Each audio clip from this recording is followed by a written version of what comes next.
one thing for sure is that there's no kid that leaves their childhood without what's called childhood emotional neglect to whatever degree, obviously some more than others. And what that means is childhood emotional neglect is not what happened to you that may have been traumatic or painful or hurtful. It's what didn't happen to you that caused pain, hurt, potentially trauma.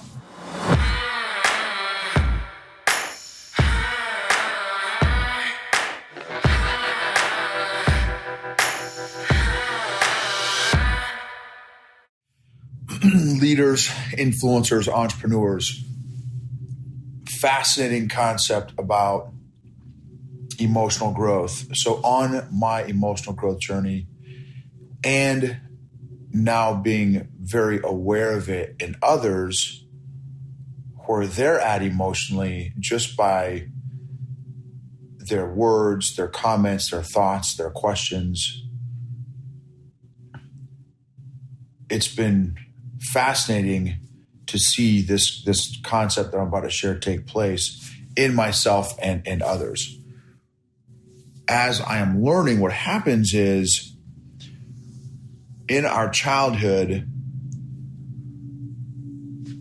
some of us had, normal childhoods. And again, what does that even mean, right? What is a normal childhood?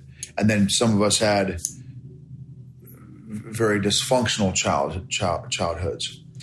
Well, one thing for sure is that there's no kid that leaves their childhood without what's called childhood emotional neglect to whatever degree, obviously some more than others. And what that means is childhood emotional neglect is not what happened to you that may have been traumatic or painful or hurtful. It's what didn't happen to you that caused pain, hurt, potentially trauma, for example. And I'm going to, this is going to be a small example that may seem insignificant, but then you think about the number of these things that can build up and build up and build up over time through one's childhood of 15, 18 years. That's a long time of little injuries. And they can be big injuries too, of course, but I'm just going to give you an example of a little one. For example, one of my baseball games, and I was a kid, I was probably, 7th grade, 8th grade. And my dad said, "Hey, can't wait to see your baseball game today." He was an emergency room doctor. And my mom, and both of them, I love both my folks, amazing folks. I thank God for both my folks. Tremendous blessings. My dad has died about 11 years ago. Mom's still a rock star. She's amazing.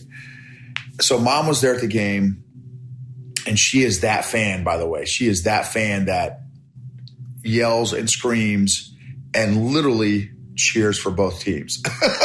She is that one. So obviously my mom was in the stands. She's always in the stands, but my dad was not always in the stands because he, was an ER doc and, was working and that kind of thing. Well, told me he was going to be at this one game. And so boom, I'm in the game. Well, what I find myself doing is looking over into the stands to see if Pops is there. Well, the long and short of it, right, is he never showed up. And, I was bummed, and come to find out he had got called into work, right? He was the on-call doc at the time.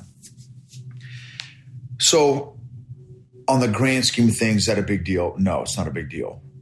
But in that little moment, he said one thing, something else happened. Expectations were not met based on what my understanding of the expectations was. And so I was hurt. Well, again, grand scheme of things, small. You multiply, so you multiply those things over the course of a childhood. I've got a friend of mine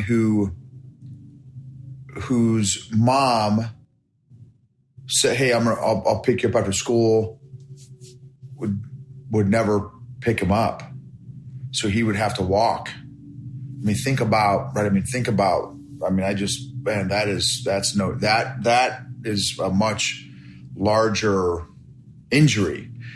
And so we all have them. We all have these injuries. And so what happens is we create these emotional survival mechanisms and coping mechanisms at 5 years old or 8 years old or 10 years old, or actually it's at 5 years old and 8 years old and 10 years old, right? So we create these emotional survival mechanisms to try, kind of make sense, or in our little 5-year-old brain or 8-year-old brain at the time. And that becomes our coping mechanism, our survival mechanism at that age. Well, what happens is we may not need that coping mechanism that I developed at 5 years old when I'm 15 or 20 or 30 or whatever the age is. But if we don't go back and do that emotional work to fix and heal and remove that emotional coping mechanism, we will never grow beyond that particular age that we developed that coping mechanism at. So literally, and I can give you multiple examples, there are 20-year-olds, 30-year-olds, 40-year-olds, 50-year-olds, 60-year-olds that are actually 5 years old emotionally, walking around in a 30-year-old body, in a 40-year-old body, in a 50-year-old body. And I'm sure you know some of them. If you explain the behaviors of certain people, 1, 2, 3, 4, 5, 6, 7, 8, 9, 10 behaviors of an individual over the course of time, you can be incredulous at how they're acting unless you put them in the proper context of never growing beyond their 5-year-old emotional self. Because a 40-year-old should not be acting this way.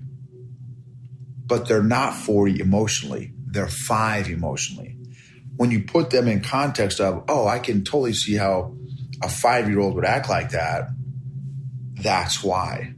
It's because at one point, whatever that survival mechanism was that they developed at 5, they never grew beyond that. They never went back and healed that area of their life so that they could begin to grow out of that 5-year-old emotional self. So that is my takeaway. I pray it adds value to you guys so that we can change the world by changing your world by changing you.